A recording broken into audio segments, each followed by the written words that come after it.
पश्चिम आशियामध्ये सुरू असलेल्या युद्धाचा आज 32वा दिवस आहे. युद्ध थांबण्याऐवजी हल्ल्यांची तीव्रता ही वाढतीये. अमेरिका आणि इस्रायलचे इराणवरती सातत्यानं हल्ले सुरू आहेत, तर इराण देखील हल्ल्यांना जोरदार प्रत्युत्तर देत आहे. दरम्यान संयुक्त अरब अमिरातीमध्ये इराणचा शाहेद ड्रोन हा पाडण्यात आलाय आणि याचा व्हिडिओ देखील आता समोर आलेला आहे.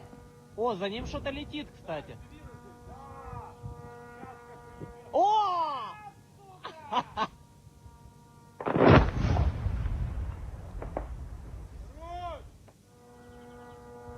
О, за ним что-то летит, кстати.